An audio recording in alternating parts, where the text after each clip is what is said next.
We have a few cool new updates to the Kontrol S-Series MK3, and as you just saw, let's check out Arp mode. Today, I'm rocking with the Peak desktop synthesizer from Novation. I have the keyboard connected with an external power supply and a MIDI cable going straight to the synth. This is my MIDI template that I created to control the Novation Peak standalone.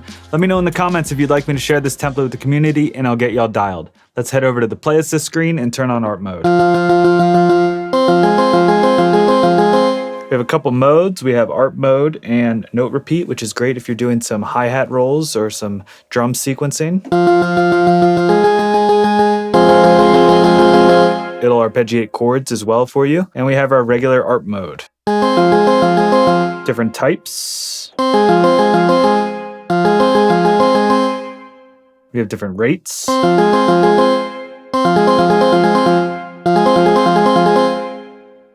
Different sequences.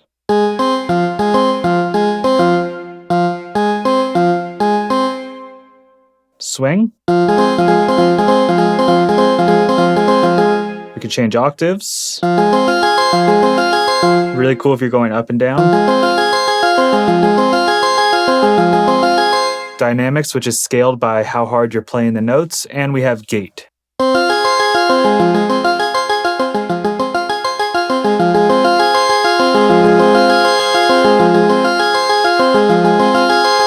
Up top, you have a gate reset, so you can quickly reset that gate. On our next page, we're going to get to some advanced options such as retrigger. This option will retrigger a set number of steps in the arpeggiator sequence after the sequence restarts. So to give you an example,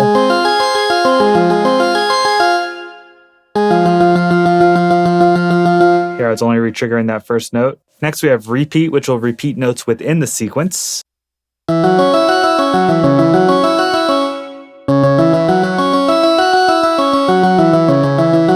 Pretty cool. The next mode we have is offset, and what this does is it actually shifts the cycle depending on how many steps you have set. I think the best way to describe this is by turning on scale mode, so it'll play the exact same notes starting with the same note every time.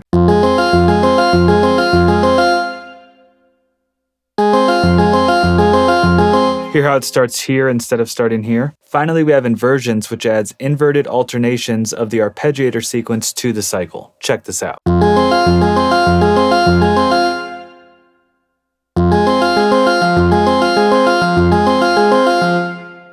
So some really cool stuff in the advanced section. You can get some really unique sequences just by tweaking those knobs. The last section we have here is range, which lets you specify a specific range for the arpeggiator to play by. So we can move this way up. And now you'll notice the arpeggiator is only playing on the keys that I have the range set in. Up top here we have snapshots. These allow you to save different settings of an arpeggiator within one of these 4 buttons. So you see right now I have 16th notes, I have 16th triplets, 8th notes, and 32nd notes. And whatever settings you adjust on here will get saved within that snapshot. So you can see if I go here, then I go back, it's going to automatically save it. If you want to reset the arpeggiator altogether, you just hold Shift and then you can click Reset Arp, and now it's going to go back to these stock arpeggiator settings. You might be wondering, how do you change the tempo of your arp? To do this, hold Shift and press the metronome button. This will bring you to a new screen where you can use the 4D encoder to adjust the tempo.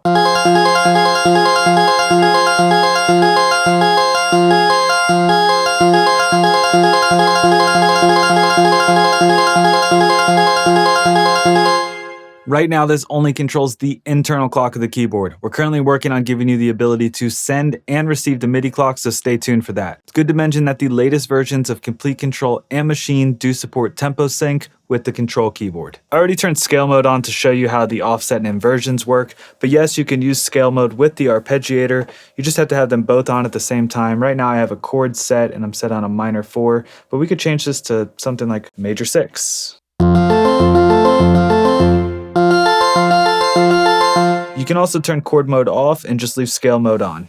Since we're talking about scale mode, also new in this update, if you hold Shift, you can switch over to the plugin version of scale or Arp mode. And now in scale mode, if you're connected to Maschine 3.1 software, you have the ability to actually trigger your user chords.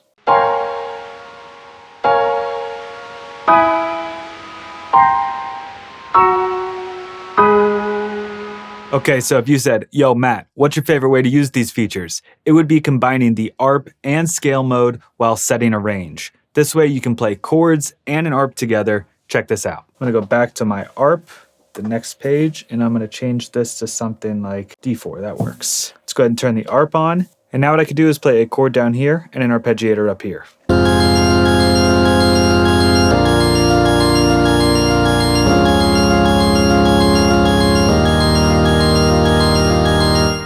I thought it'd be cool if we recorded some of these arpeggiated notes back into my DAW. I have the control keyboard connected USB to my computer, and I'm running an instance of Kontakt with ARP mode turned on. Let's hit record.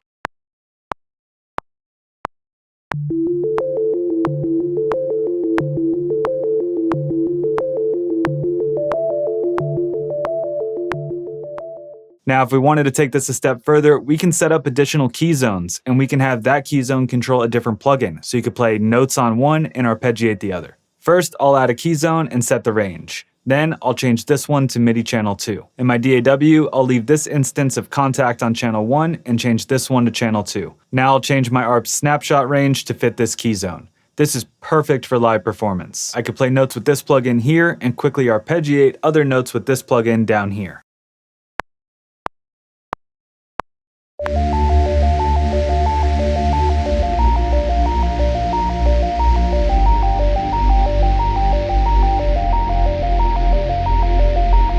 And this brings me to another rad feature. We added the ability to send MIDI out via USB, MIDI out, or both simultaneously. So if you're connected to the computer and you go to the settings, you're gonna see two options here: MIDI out dual, which allow you to send MIDI to your computer, and MIDI out of the MIDI ports in the back. You can also just change this to MIDI out over USB. You can also specify this option for individual MIDI templates. For instance, if I always wanted my Novation Peak template to send MIDI out of the MIDI out port and my Korg NTS1 template to be on dual, I can do that within the template settings. Since we have some key zones set up, I'm gonna make sure I have the MIDI out set to dual, and now I can control the Novation Peak externally in my DAW's plugin via USB.